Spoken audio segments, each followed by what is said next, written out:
Hello everybody, welcome back to the table. Today I am unboxing a knife. I don't do that all too often, but I fell for it. I bought another knife on Kickstarter.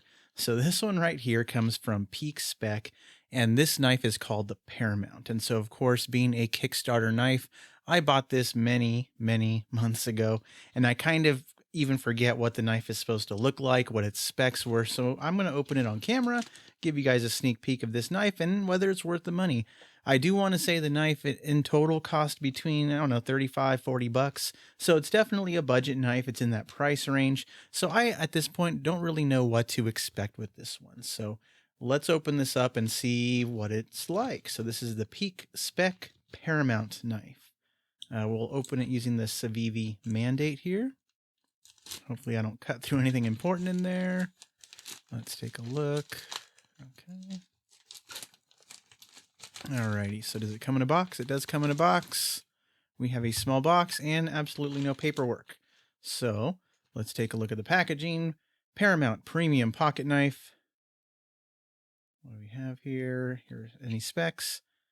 Minimalistic design with maximum functionality and a clean aesthetic look that will never go out of style year after year. So we do have the specs right here. D2 steel, blade length of 2.91 inches, overall length of 6 3/4 inches.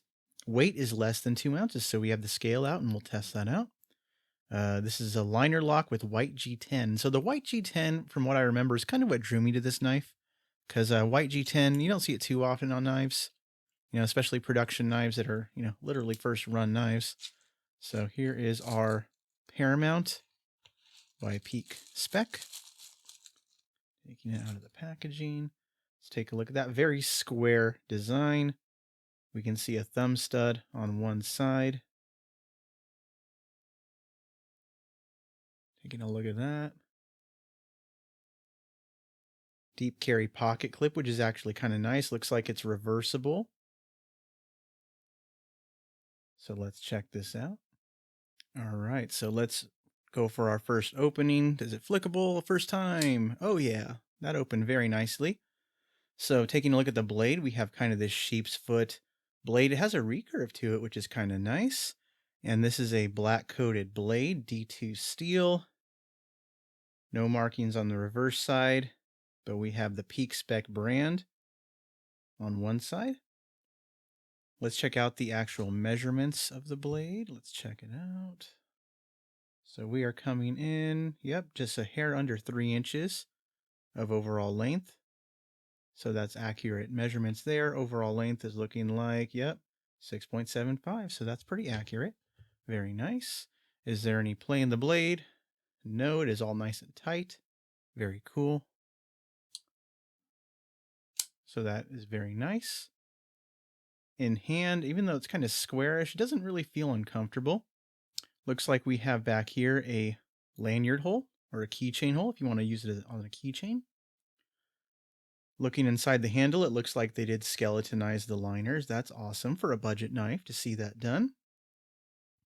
Take a look at the lockup. I know it's hard to see a black liner, but lockup is nice and early, but still fully on the blade.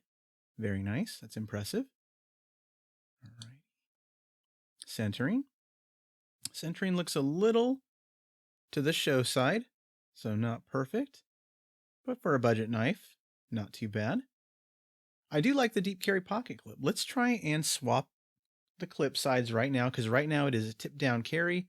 Looks like it can go either tip up or tip down, right hand side only. So our show side is nice and clean, that white G10. Tempted if I should dye it or not, but we're going to try and swap the clip right now, see if anything strips out. I hope it doesn't. Okay, very carefully trying to turn these screws. Okay, a little bit of tension to get them out, but let's just try and swap it right over. And it's kind of interesting. You can see that when you're carrying tip up, the clip will be center handle, whereas it's kind of on the side, tip down. I don't know if that'll make a difference or not.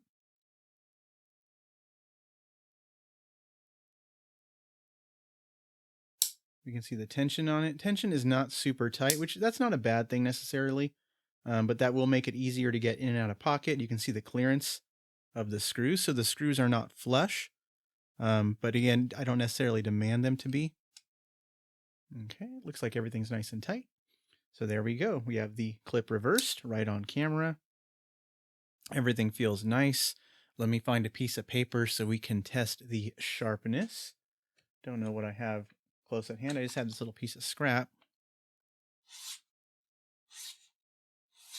Oh yeah, that works. So very nice and sharp.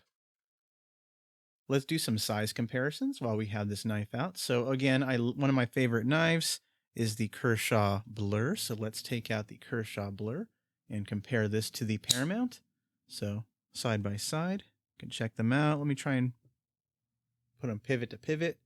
We can see the size comparison right there. And we also have the Spyderco Delica right here. So Spyderco Delica is probably more like size to the Paramount. So let's put those guys pivot to pivot.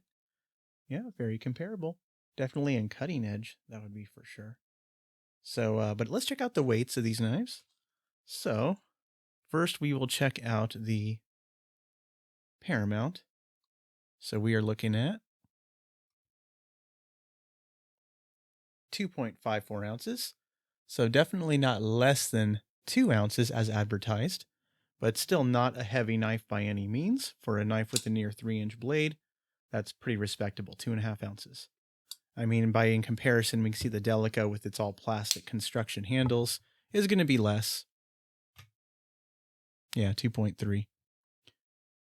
And then again, the Blur being aluminum handles, steel liners, I think this is going to come in a little bit heavier. Yeah, 3.8. So pretty standard weights for these knives here. So overall, the specs of the knife, not quite as advertised, but still this isn't unheard of or unexpected or even undesirable. I think this is a pretty decent knife. So whenever you buy something on Kickstarter, you're never quite sure what you're going to get. Sometimes the item never shows up at all. Sometimes it shows up, but very late. And especially in these current worldwide times we live in, it takes a while to get a product designed, manufactured, and shipped from overseas because, of course, this knife will be made in China, of all places. So that, again, does not surprise me for a $35 pocket knife. But I do appreciate what they did here. White G10 will be very user-friendly if you want to dye these scales. But it also just looks nice. It's kind of that so-called, stormtrooper look because of the white and black finish. Tuxedo look, whatever you want to call it. But in all, impressed with this knife. Very slick, very gentlemanly, maybe good for a suit pocket. But if you have any questions about the Paramount by Peak Spec, feel free to leave a comment below. I'm actually excited about this one. This one came out much better than I thought it might, especially given the cost and how long it took to get here. So good on them for providing an awesome product, and glad to share it with everybody. So hope you all have a nice day, and I'll see you later. Bye-bye.